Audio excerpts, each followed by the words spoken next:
Hello YouTube, this is Morgan Airspeed Prime here with my next Saga of Darren Shan reread video. This one's going to be for Book 2, The Vampire's Assistant. So, my memories of this one going into it were a little bit like, am I just misremembering what the plot is, or, do I only remember the sort of start and end of this book? Because I remembered a lot of the stuff that, like, the wolf man was sort of the main threat towards the end, and he's what causes a lot of the issues right at the end. I remembered Sam, the new friend sort of Darren makes once he joins the Cirque, as well as RV being, a character in this book. Not too much about him. And then I remember, like, obviously the start and, like, the whole focus of the book in terms of the story, it going full circle, is Darren struggling with the fact that he needs to drink blood, but doesn't want to, because he sees that as being the last step, the last thing left that he's holding on to that really, tells him that he is human. He's surviving based off drinking animal blood primarily, but he is not drinking human blood. And this is the big issue that he deals with across this whole book. He is constantly, over the course of this book, getting weaker and weaker and weaker every day, to the point where I think at one point Mr. Krebsley says, like, within a week you are probably going to, waste away and die. They explain it a bit more technically, I think, towards the start of the book, that basically one of the things that happens if you're low on blood is that the main, I suppose, power of being a vampire is the decreased aging. That sort of begins to sort of even out, and then it turns into, like, accelerated aging, basically. So I never fully kind of grasped in my head that was sort of the way it properly worked, but that's just interesting to consider. But yeah, there's a lot of interesting Darren and Mr. Krebsley scenes where they discuss this topic. And it gets into, what this book is really about. And it is a character-driven book. I wasn't misremembering the plot of this. It was just that the plot of this book is the character stuff. That Darren and his issues and struggling to make friends is what prompts them to rejoin up with the Cirque du Freak. And then a lot of the book is just kind of reintroducing us to the Cirque du Freak, but with Darren as part of the show, sort of getting the behind-the-scenes look, whereas we got the sort of show front look from the first book. That was really good, because, like, Darren obviously he becomes the roommate of Evra, and we get to see a lot of the other performers, especially just how they all interact sort of like behind the scenes. We get the return of one of the performers who wasn't in the first book, Cormac Limbs, and he is one of the most impressive performers. And again, it hits on that point that I made in the first video, which is that the performers at the Cirque also have sort of special abilities. It's more than just sort of slight deformities and stuff like that makes them a freak. In the same way that, like, a vampire has special powers, it seems like many of the performers almost have to be viewed in a similar way, as having very, very similar powers. And they almost get across in some of the stories they tell at the Cirque that, just powers in general and magical objects in a way are just a normal thing in this world, and that Cormac Limb's ability is that he can cut off parts of his body and they almost instantaneously regrow. They talk about one of the toys they have of him, which they sell at the show, more or less has the same ability, that, like, it lasts a couple of months, but you can cut the arms off and it regrows and stuff like that. And it highlights that Mr. Tall, they're constantly referring to as, like, basically having, like, magical powers in addition to, like, telepathy and so on. And then some of the physical traits of the other performers gets that across also. And then, like, they tell the story about the little people and the fact that they're not just, like, little people. Evra tells a story of, like, when he saw one of them die and its mask came off, that it was this, sewn together person, and he's got, like, giant green eyes and stuff like that. So it is this whole sort of other type of being that they sort of hide with the way that they kind of have the hoods over them and so on. But there's a weird kind of origin to them. And then, like, it becomes even weirder when who comes to the Cirque to visit? Mr. Tiny. Mr. Tiny comes to visit Mr. Tall. interesting, connection there. And then I didn't realize almost that like they directly said the kind of connection, which I almost feel would be better done just leaving it up to the audience to make the connection, which is that Evra tells Darren his name is Desmond Tiny. And then they directly go over the point, which is that he tells people to call him Des rather than Desmond for short. And so if you put his name together, it's Des Tiny, which is destiny. And the way they get him across is that if we think Mr. Tall is potentially like the most powerful character in the series so far, he's nothing compared to Mr. Tiny, who everyone is terrified of, and even Mr. Tall seems on edge around him.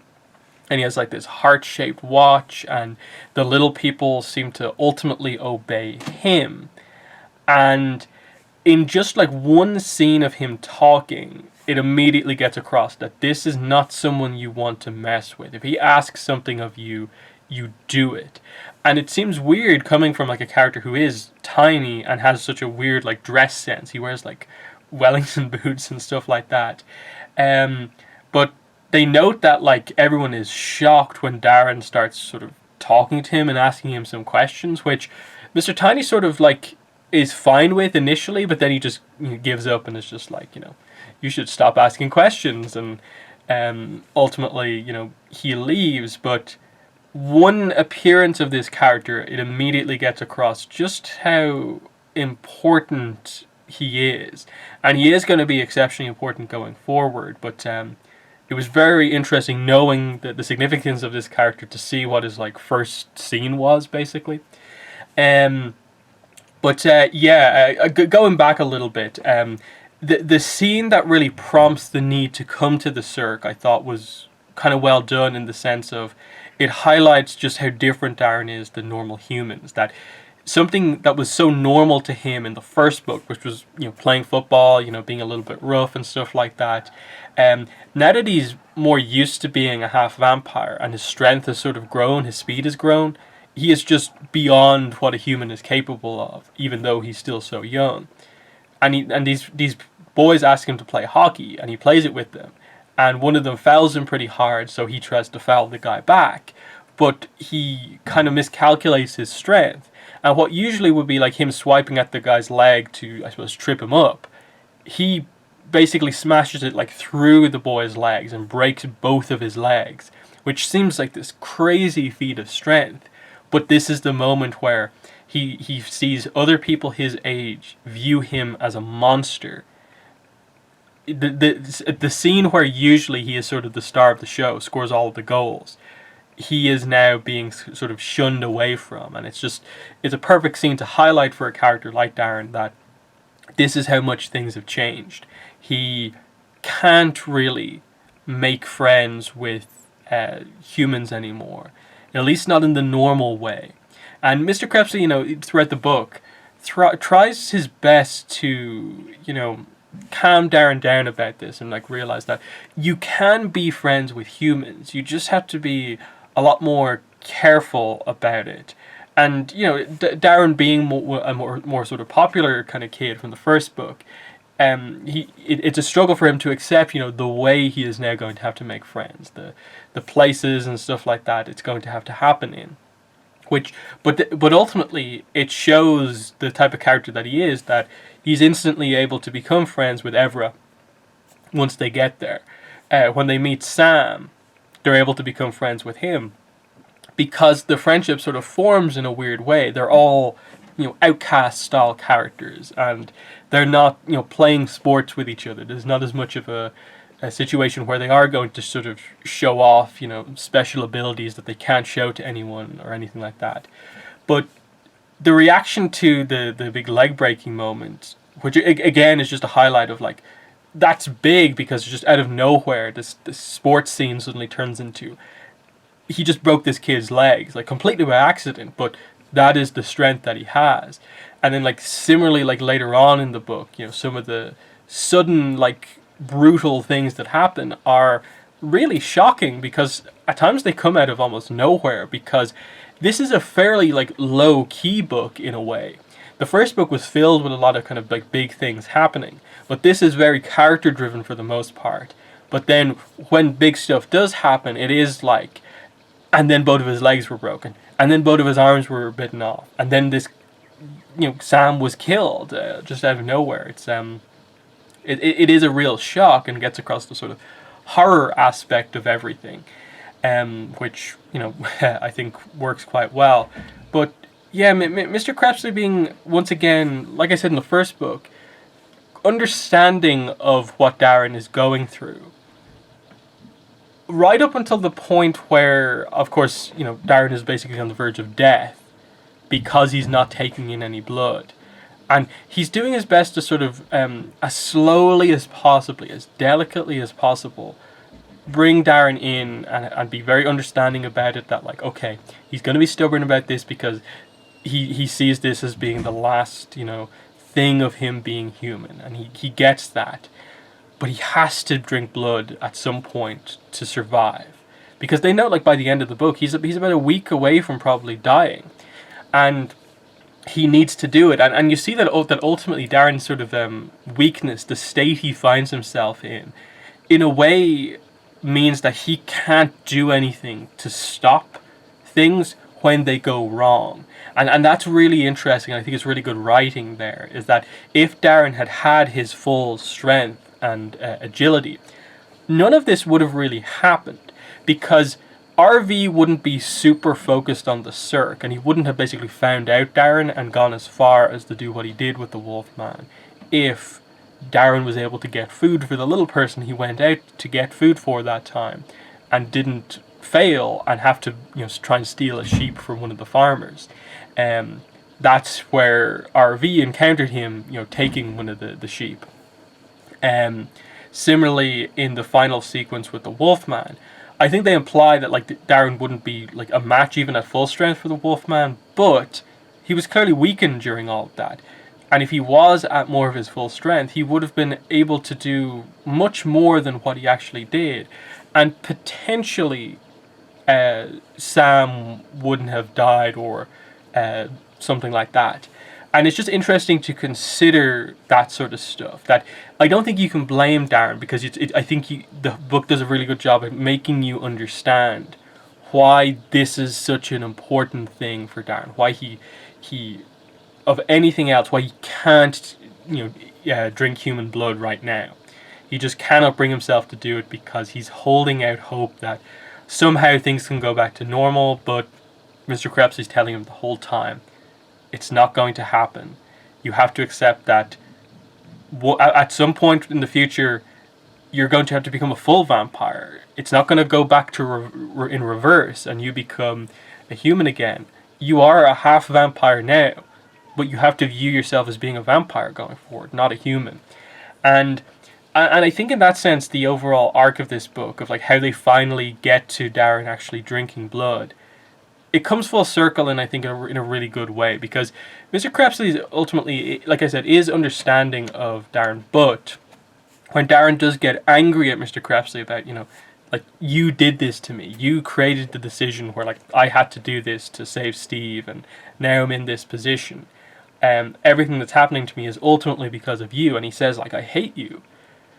Mr. Crepsley, like, he doesn't really have a defense here, because as we sort of find out in some of the subtleties of some of the scenes, Mr. Crepsley, in a way, sort of realizes he himself made a mistake in blooding Darren. That it is this interesting thing of, like, why did he do it? That, like, okay, he saw something in him because, like, it was such a moment of sort of bravado in a way, like stealing from a vampire, that Steve wanted it for, I suppose, different reasons, but Darren, who never wanted it, was interested in the spider, but was still willing to sort of deal with a vampire to make that happen. And then you find out from, I think it's Hans mentions, like, have the vampire generals come to check you out yet? You see half vampires a lot, but young half vampires you never see. So of course the vampire generals would want to check you out. And it's this tease of almost like, oh, has Mr. Crepsley broken some vampire rule where you are not meant to blood children? that you're only meant to blood people when they're, but I suppose basically on the verge of being an adult or are an adult, just because of problems like this. Like, you effectively, like, really hurt the childhood development in a way of a character. Um, and I think that's what Mr. Krebsley is kind of finding out here. And it's why he ultimately is quite accommodating to Darren throughout all of this. And that he doesn't usually, like, sleep in hotels or anything like that. But they do spend some time there to give Darren some sense of being normal. When he realizes that Darren is really struggling with their sort of just life wandering on the roads, he does decide, like, okay, we need to go back to the Cirque, and he organizes it with Mr. Tall that, okay, Darren is going to basically be roommates with Evra, the snake boy, who is the closest person in the Cirque to his age, and so their friendship kind of blossoms immediately. They really quickly after that meet Sam, who is from the town where the Cirque currently is, and so they become this sort of trio in a way. But what was interesting reading the book this time was that even I think Darren views Sam in a way where, like, you know, he is friends with him, but by the end of the book he sort of realizes that, like, he's being a little bit too, you know, overbearing in terms of his want to join the Cirque. Even Darren realizes that this is not something that can happen. It's not something that needs to happen right now or can happen. Especially when in the end, throughout all the setup, like, you've known for, like, the entire book that Sam ultimately wants to join the Cirque. That they're playing on this sort of, like, almost element of, like, this is Darren who's been through a sort of similar experience of, like, he's been forced to, you know, separate himself from his whole life. Steve was willing to completely put it all behind him to become a vampire, and now he's seeing Sam willing to do the same thing. And Darren's perspective is almost like to protect Sam and be like, no, you don't actually want this. It may seem like you want this because your life is sort of, like, boring and you like doing all this more adventurous stuff, but no, this is not the life that you actually really want. Trust me on this, because he can't tell him the full truth. And it gets to that moment where he realizes that, oh, the only thing I can do here is attempt to scare him away. And he tries to basically do the same thing to both RV and Sam. And it's this really kind of impactful moment, like, right towards the end of the book, which more or less sets up the final sequence, which is that this is Darren having things go all right for him, actually. He's kind of made some friends, things are going okay. But all of a sudden he realizes that no, they want to be too close. I can't tell them the full truth. This can't happen. I have to separate myself from them at this point. In the same way that he was, of course, forced to separate himself from his old life. And it's just the kind of tragedy of everything that's happened coming to light once again. And again, like, the build up to that, I think, is quite interesting in the sense that with Sam, it's just that he probably would actually do okay at the Cirque, but it would involve him leaving his whole life behind, and he is so young. Darren accepts sort of what's happened to him, but it's too early for Sam. And then with RV, obviously they established that he's like an eco-warrior and stuff like here. He's like protesting new roads and stuff like that being built, stuff that would affect nature. And then they realize, like, during the show, like, here's the first hint of issues with RV, is that they have to kill a goat in the middle of the show to show Madame Octa's venom. And then him seeing the show a little bit more close, and he realizes that, like, oh, you, like, you know, have Madame Octa in a cage, the Wolfman's in a cage, and Ezra has a pet snake. I don't really like that. And so he starts to investigate sort of what's going on, and that leads to that moment where, you know, RV finds Darren about to, you know, take one of the farmer's sheep, and that's what puts RV onto the sort of scent of what's going on with the Cirque kind of deeper down. And he focuses in on the Wolfman, like that the Wolfman is the one who has to be chained up. And I thought they did a decent job here at establishing that, like, okay, look, here's the thing with the Wolfman, like, he is dangerous. Like, he has to be held captive. Like, we feed him and do the best that we can. But if we gave him more freedom, there is no, like, keeping him peaceful or anything like that. He would just go on a rampage and kill people if we don't just do this. And I think we know that because, of course, he bit off the woman's hand in the first book and so on. And everything like Ezra says about him, Evra says about him in this book makes it clear that there's little they can do to sort of change the Wolfman. But RV, not knowing the full situation with him, just thinks that, oh, the Cirque is like imprisoning him and they're being unfair to sort of like animals and some of their performers. And so he comes back to the Cirque to free him somehow. But as he nearly has him free, the Wolfman bites off his arms. And RV, we end the book with him just assuming that he dies from blood loss in the field nearby the Cirque because he got both of his arms bitten off. And that's the end of that character. But the real tragedy, of course, is that the Wolfman is after Sam, who has come back to the Cirque as well. And so it's literally just this chase sequence with the Wolfman, Sam, and Darren, but a weakened Darren, who, you know, if he had blood, maybe he could have done something here. Maybe he could have not stopped the Wolfman like Mr. Crepsley could, but fended him off enough to where maybe Sam could have got away and survived this incident. But, you know, can you really blame Darren for that? Not necessarily, because it's such an important thing for him to not drink human blood. But in the end, Darren's knocked out during the sort of fight here, and he wakes up to find the Wolfman feeding on Sam. And it is a brutal moment because they don't directly sort of like show you the action of the Wolfman. Here he has Sam. It's just Darren waking up and just hearing someone being, you know, feasted upon, basically, and then it all hits him that no, Sam has just been, you know, killed, eaten here by the Wolfman. And this is, of course, when Mr. Crepsley arrives to, you know, incapacitate the Wolfman, not kill him. And this is where it all comes out. The big moment here of probably the most notable thing Mr. Crepsley said to Darren about, you know, vampires and so on. That, like, it's not evil that we drink blood, because we never drink from someone and kill them.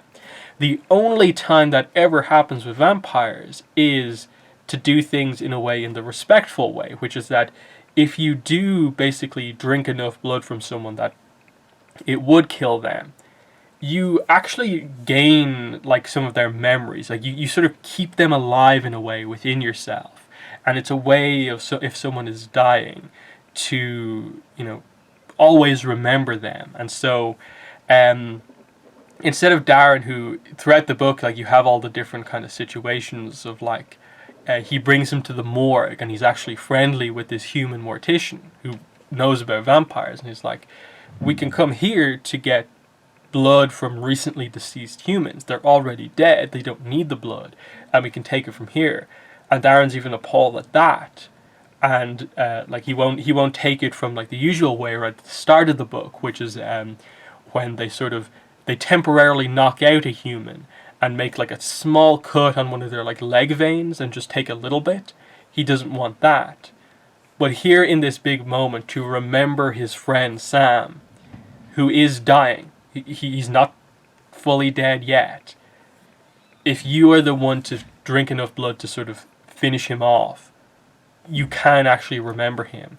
And it will mean that his death will not have been for nothing, because he'll always be remembered in you. And they show that right at the end with the whole pickled onions thing, that Darren actually now has a taste for pickled onions, which was Sam's favourite food. Which is a nice little thing of just like, after becoming a vampire, here is sort of like the first human friend he had who was killed. And there's sort of a thematic link there of the fact that he was killed, and he sort of represents a lot about Darren during this like early stage of, I was friends with him while I wouldn't drink human blood, and he was the first human that I properly drank blood from, who I potentially could have saved if I had had blood before. You know, that sort of thing. It's very, very interesting to consider. But Yeah, and I like this in terms of like book 1 and 2 together making up this really nice initial introduction to everything. That this is now, he full on is the vampire's assistant. He accepts it. He is going to have to, take blood on now. Now that something so impactful like this has happened, he may still take a while to adapt to it, but ultimately accepts that this is something he needs to do, and he has to kind of move on with his life. He realizes he can have friends with humans. He just has to, handle it a little bit better, because we still have the situations of like sort of similar to the first book, where when things sort of go wrong, Darren makes these decisions that, okay, it's one way to do it, but is it the best way to do it? And in this case, it's like, okay, he's sort of praised for how he sort of handles, say, RV in terms of scaring him off. And I suppose kind of with Sam also, the way he tried to scare him off to, defend what was going on there. That all, I think, works quite well. And it's just an interesting one to see the sort of the mistakes of the character, but also the tragedy as well of the character. That, right at the start of the book, you get the whole idea of like, he mentions like his sister Annie and just like everything that he's left behind versus the life that he's in right now.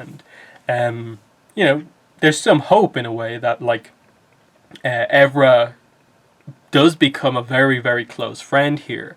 And I think there's enough potential from the dynamic with Mr. Crapsley to where, the two can learn to really trust each other, because you did have that moment of like, Darren saying he hates him a few times, and Mr. Crapsley ultimately just having to accept it. He's frustrated by Darren's behavior because he after everything still can't realize, why can't you just, have blood, accept it, that this is the way it is. But he is understanding ultimately. And the trust that needs to develop. And during the show, there's the test that Darren has to control Madame Octo while he does the trick with his mouth. And Darren thinks for a second, what if I let Madame Octo bite him? What if I let him die right here? How would that go? He doesn't, but Mr. Crapsley senses that he was willing to do that, and it's ultimately revealed to be a test, because that's one of the things Mr. Crapsley said in the first book, was that I want to... that part of the reason he chose Darren was that, like, I think I can trust you, that in the same way that you put yourself on the line for your friend to save them, I'm hoping that one day you'll be able to do something similar like that for me. That if you really become my true assistant, you could be like the most trusted assistant ever. That he does see something in him, but there's also a sense of like almost to himself, why did I do that? I have no idea why I actually did that, because it was against like vampire law. Like there's clearly something about the fact that it was a mistake for him to blood someone so young, but he also sees a ton of potential in him. But again, that's why I'm excited to read book 4, 5, and 6, which are the ones that more deal directly with like the vampire culture as a whole. I think some of it's covered in book 3, but I think it's mainly book 4, 5, and 6, because of course book 4 is like Vampire Mountain, book 5 is like the Trials, and then book 6 is the Vampire Prince, isn't it? Yeah, I think that's most of what I want to talk about here with book 2. Obviously, next week, next Saturday, we're going to be moving on to book 3, Tunnels of Blood, which is, if I remember correctly, a pretty exciting book that I remember liking quite a lot. I probably ended up like reading maybe book 3 like more than some of the other ones, because it's pretty eventful. But overall, still really enjoying going through this once again. This one, which I didn't remember as much, but then realized actually I remembered pretty much everything that there was there, is quite interesting. But yeah, like early introduction to Mr. Tiny, that's more of a setup for the future. Learning more about the little people was kind of interesting as well at this point. And just some nice setup for things to come, and then an important piece of character development for Darren primarily, but also solid enough with Mr. Crepsley as well. So I definitely like that. But in the comments, let me know what your thoughts were on this review, this book. But that has been the video. Thanks for watching, and bye.